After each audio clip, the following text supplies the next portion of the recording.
بہر رحمت بہر رحمت بہر رحمت۔ اعوذ باللہ من الشیطان الرجیم، بسم اللہ الرحمن الرحیم، وبہ نستعین وہو خیر ناصر ومعین، والصلاة والسلام علی اشرف الانبیاء والمرسلین حبیب الہ العالمین بالقاسم محمد، اللہم صل علی محمد وآل محمد وعلی آلہ الطیبین الطاہرین المعصومین المظلومین واللعنۃ الدائمۃ علی اعدائہم اجمعین۔ اللہ عز و جل کا شکر ہے کہ اس نے توفیق عطا فرمائی کہ بہار قرآن کے سیگمنٹ میں آپ کی خدمت میں قرآن کی خدمت کرتے ہوئے کچھ نکات عرض کر سکتے ہیں اور اپنی اصلاح کے لیے اور انشاءاللہ جہاں تک آواز پہنچے معرف قرآن پہنچ سکیں۔ حق الولد علی الوالد ان یحسن اسمہ، حدیث میں ہے کہ باپ پر فرض ہے کہ وہ اپنے بچے کا اچھا نام رکھے، ویحسن ادبہ، اور اس کو اچھا ادب سکھلائے، ویعلمہ القرآن، اور قرآن سکھلائے۔ تو ہر باپ پر یہ فرض ہے کہ وہ اپنی اولاد کے لیے قرآن کی تعلیم کا اہتمام کرے، اور جو اس میں شریک رہتے ہیں اس کام میں تو یقیناً اللہ نے ان کے لیے اتنا اجر رکھا ہے کہ جہاں کہیں قرآن کی تلاوت ہو رہی ہو تو اہل آسمان اس گھر کو ایسے دیکھ رہے ہوتے ہیں کہ جیسے ہم کبھی رات کے وقت آسمان پر ستاروں کو دیکھتے ہیں نا تو کہیں اندھیرا ہوتا ہے اور کہیں کہیں روشنی نظر آتی، ویسے اہل آسمان جب زمین پر دیکھتے ہیں تو جہاں قرآن کا ذکر ہو رہا ہو وہاں انہیں وہ روشنی نظر آتی ہے جیسے اہل زمین کو آسمان پر ستاروں کی روشنی نظر آتی ہے۔ تو اللہ سبحانہ و تعالیٰ کی جانب سے یہ توفیق ہے۔ ایک ایک لفظ میں عرض کر دوں کہ قرآن مردہ دلوں کو زندہ کر دیتا ہے، فحشا کو دور کر دیتا ہے۔ جب تک زندہ رہے گا وہ قرآن پڑھنے والا تو سعادت کی زندگی گزارے گا، جب دنیا سے چلا جائے گا تو شہادت کی موت نصیب ہوگی رضایت خدا کے لیے۔ اور دین کو سمجھنے کے لیے جو جتنا قرآن پڑھے تو اللہ سبحانہ و تعالیٰ ملائکہ، انبیاء و مرسلین کو جتنا اجر عطا کرے گا اس اجر میں اس قرآن کے پڑھنے والے کو، اس پر انشاءاللہ عمل کرنے والے کو شریک کر لے گا۔ آج کی آیت وہ ایک معروف آیت ہے لیکن ہم چاہتے ہیں کہ اس میں اپنی نگاہ کو اور وسیع کریں، اور وہ ہے سورہ نساء کی آیت نمبر 59، یا ایھا الذین آمنوا، اے ایمان والو، اطیعوا اللہ، اللہ کی اطاعت کرو، اطیعوا الرسول و اولی الامر منکم، رسول کی اطاعت کرو اور اولی الامر جو تم میں سے ان کی اطاعت کرو۔ اللہ کی اطاعت کرو، یہ بات بایمانہ کے الفاظ کی حد تک واضح ہے کہ ہم جانتے ہیں کہ اللہ واجب الوجود ہے، اس کی اطاعت فرض ہے۔ اطیعوا الرسول، رسول اللہ کی اطاعت، محمد رسول اللہ صلی اللہ علیہ وسلم، اس میں مسلمانوں کے درمیان کوئی آپس میں اختلاف نہیں ہے کہ کن رسول کی بات ہو رہی ہے، لیکن اولو الامر کے بارے میں گفتگو ہے کہ اولو الامر کون ہے۔ جو مذہب تشیع میں روایات ہیں وہ اس بات پر تواتر کے ساتھ ثابت ہیں کہ اولو الامر سے مراد اہل بیت اطہار علیہ السلام۔ اس میں کوئی شک اس لیے بھی نہیں ہے کہ یہ عقلی طور پر ثابت ہے۔ کیوں؟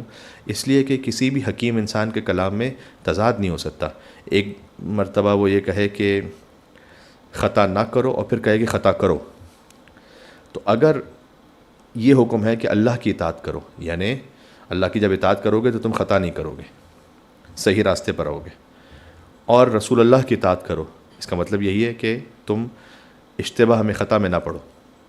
اور اولو الامر سے مراد اگر غیر معصوم ہو کہ اولو الامر کی بھی اطاعت کرو، تو غیر معصوم کا جب اتباع کریں گے تو اس میں بہت امکان ہے خطا کا، اس میں ہو سکتا ہے کہ وہ کوئی ایسا حکم دے رہا ہو کہ جو شریعت کے مطابق نہ ہو۔ تو اس آیت کا نتیجہ اگر اولو الامر سے مراد ہم غیر معصوم لیں، جیسے کہ عام مفسرین عام مسلمانوں نے، چونکہ ان کے پاس اہل بیت کے در کا راستہ نہیں تھا تو وہ کیا کرتے، انہوں نے کہا دنیا کے بادشاہ، وزیر اعظم، صدر، یعنی یہاں تک ہمیں یاد ہے کہ ایک موقع ایسا تھا کہ جب کسی ڈکٹیٹر کی، کسی صدر وزیر اعظم کی تقریر پاکستان کے نیشنل ٹیلی ویژن پر نشر ہونے لگتی تھی تو اس سے پہلے اس آیت کو پڑھا جاتا تھا، اس بات کی طرف اشارہ کرتے ہوئے کہ اللہ کی اطاعت فرض ہے، رسول کی اطاعت فرض ہے، اور اولو الامر جو تم پر حاکم ہیں ان کی اطاعت فرض ہے۔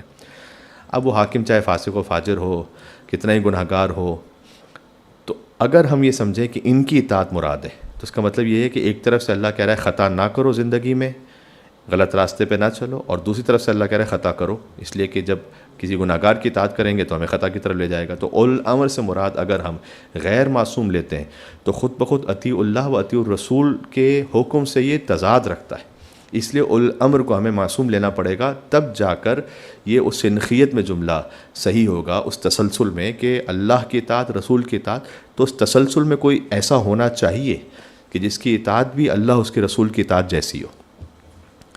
یہ ایک عقلی بات ہو گئی۔ اور اولو الامر سے مراد حضرت جابر بن عبداللہ انصاری سے بھی روایت جو حضور مکرم نے بیان کی کہ اے جابر، اول الامر سے مراد سب سے پہلے علی بن ابی طالب ہیں، پھر حسن ہیں، پھر حسین ہیں، پھر علی زین العابدین علیہ السلام ہیں، اور پھر فرمایا کہ محمد باقر ہیں علیہ الصلاۃ والسلام، اور میرے تم اس فرزند سے محمد باقر سے ملاقات کرو گے، اور جب تم ملاقات کرو اسم جن کا نام میرے نام پر ہے، شمائل شمائلی جن کے شمائل اور حلیہ اور کیفیت میرے شمائل جیسے ہیں، جب ان سے ملاقات کرو تو میرا سلام پہنچانا ان تک۔ تو وہ اسی وقت فرمایا تھا حضور نے جب اول الامر کی آیت میں اول الامر کو ڈیفائن کیا حضور نے کہ اول الامر ہیں کون سے۔ تو جابر بن عبد الانصاری سے بھی روایت ہے۔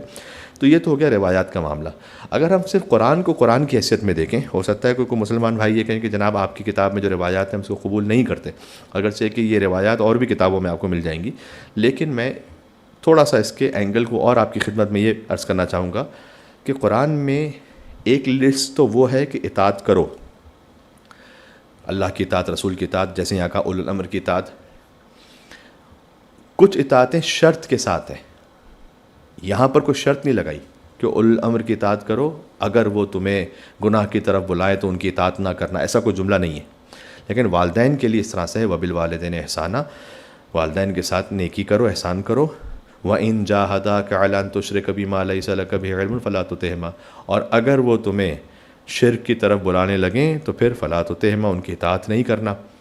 اس کا مطلب والدین کی اطاعت مطلق نہیں ہے، کبھی ہو سکتا ہے والدین کوئی غیر شرعی کام کا حکم دے تو ہم ان کی بے احترامی نہیں کر سکتے، لیکن ان کی بات نہیں مان سکتے، اس لیے کہ غیر شرعی حکم کو نہیں مانا جا سکتا۔ تو کچھ اطاعتیں قرآن میں مطلق ہیں، ایبسولوٹ، اس کو کہتے ہیں ایبسولوٹ انفیلیبلٹی، عصمت مطلقہ۔ اللہ کی اطاعت، رسول کی اطاعت، اول الامر کے ساتھ بھی اللہ نے نہیں کہا کہ اول الامر کی اطاعت اس وقت تک کرو جب تک شرک کی طرف بلائیں تو پھر نہیں کرنا اطاعت، ایسا کوئی جملہ نہیں ہے۔ والدین کے لیے ہے لیکن یہاں پر نہیں۔ اس کا مطلب ہے کہ یہ کوئی ایسے معصوم کی بات ہو رہی ہے کہ جس کا حکم دینا ویسے جیسے رسول اللہ کا حکم دینا ہو۔ اب ایک لسٹ قرآن میں یہ ہے کہ کن کی اطاعت کرنی ہے، ایک لسٹ اور بھی ہے کہ جن کی اطاعت نہیں کرنی۔ اللہ نے کہا یہ اطاعت نہیں کرنا، ان کی اطاعت نہیں کرنا، ان کی اطاعت نہیں کرنا، ان کی نہیں کرنا۔ یہ بڑا لطیف ہے۔ میں آپ کے سامنے 12 آیتیں پڑھوں گا جلدی جلدی، جس میں لا تطع کا لفظ ہے، یا لا تطیعوا کا لفظ ہے، یا لا تتبع کا لفظ ہے، یا لا تتبعوا، یہ 4 الفاظ۔ لا تطع یعنی اطاعت نہ کرو، لا تطیعوا وہی پرولل میں، تم سب اطاعت نہیں کرنا، ان کی جن کا آگے ذکر آ رہا ہے۔ لا تتبع اتباع نہیں کرنا، اتباع اور اطاعت تھوڑا سا ایک باریک فرق ہے لیکن اس کے نتیجے میں ایک ہی، پیروی کرنا۔ تو لا تتبع اور لا تتبعوا، تو دونوں الفاظ میں اطاعت اور اتباع کا سنگولر اور پرولل، یہ ساری آیتیں ملا کر جو اس وقت میرے سامنے موجود ہیں وہ 12 تقریباً آیتیں ہیں جس میں اللہ نے کہا ان کی اطاعت نہیں کرنا۔ یہ سورہ کہف میں ہیں، سورہ فرقان میں ہیں، سورہ احزاب میں ہیں، سورہ قلم میں ہیں۔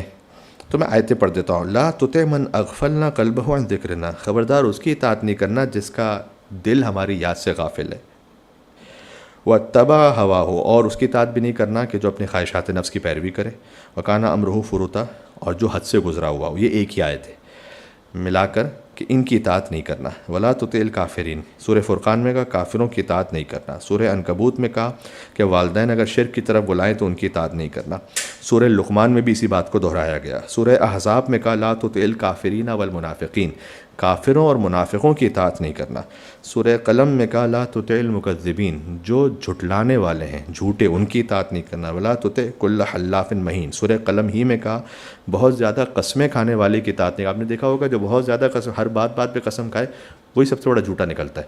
تو اللہ سبحانہ وتعالیٰ نے پہلے فرمایا کہ حد سے زیادہ قسمیں کھانے والے کی اطاعت نہیں کرنا۔ مہین، پست انسان کی اطاعت نہیں کرنا۔ حماز مشاء، تانے دینے والے کی، چغل خوری کرنے والے کی اطاعت نہیں کرنا۔ مناع للخیر، جو خیر نیکی سے روکنے والا ہو اس کی اطاعت نہیں کرنا۔ معتد اثیم، جو حد سے زیادہ بڑا ہوا گناہ گار ہے اس کی اطاعت نہیں کرنا۔ عتل، ہٹ دھرم، اس کی اطاعت نہیں کرنا۔ بعد ذلک ذنیم، اس کی اطاعت نہیں کرنا جو بد نسب ہو۔ ولا تطع منہم آثما او کفورا، جھوٹ بولنے والے اور گناہ گار کی اور کفران نعمت کرنے والے کی اطاعت نہیں کرنا۔ لا تطیعوا امر المسرفین، اسراف کرنے والے کی اطاعت نہیں کرنا، شیطان کے راستے پہ چلنے والے کی اطاعت نہیں کرنا۔ لا تتبع سبیل المفسدین، سورہ اعراف میں کہا فساد کرنے والے کی اطاعت نہیں کرنا۔ سورہ یونس میں کہا لا تتبعان سبیل الذین لا یعلمون، جو جاہل ہیں ان کی اطاعت نہیں کرنا۔ اور سورہ جاسیہ میں بھی کہا کہ لا تتبع اہواء الذین لا یعلمون، جو جاہل ہیں ان کی خواہشوں کی اطاعت نہیں کرنا۔ یعنی کیا نتیجہ نکلا؟ اللہ نے کہا ان کی اطاعت نہیں کرنا، کن کن کی؟ جلدی جلدی سن لیجئے گا۔ غافل، ہوا و ہوس کی پیروی کرنے والا, حد سے گزرا ہوا, کافر جو شرک کی طرف بلائے, منافق, جھوٹا, بہت زیادہ قسمیں کھانے والا, پس فطرت, تانے دینے والا, چغل خوری کرنے والا, خیر سے روکنے والا, حد توڑ دینے والا, گناہگار, ہٹ دھرم, بد نسب, کفران نعمت کرنے والا, اسراف کرنے والا, شیطان کے راستے پہ چلانے والا, فساد کرنے والا اور جاہل, ان کی اطاعت نہیں کرنا. میرا سوال یہ کہ اس کے بعد بچتا کون ہے معصوم کے علاوہ, کہ جس کی اطاعت کا حکم اللہ سبحانہ وتعالیٰ نے دیا. اس کا مطلب کیا ہے؟ ایک طرف سے کا ان کی اطاعت نہیں کرنا, ایک طرف سے کا اولو الامر کی اطاعت کرنا. اولو الامر یہ نہیں ہو سکتے جس میں یہ سب کچھ ہو. اس کا مطلب بچتا کون ہے؟ صرف معصوم جس کی اطاعت فرض ہے. السلام علیکم ورحمۃ اللہ وبرکاتہ. بہر رحمت بہر رحمت بہر رحمت بہر رحمت.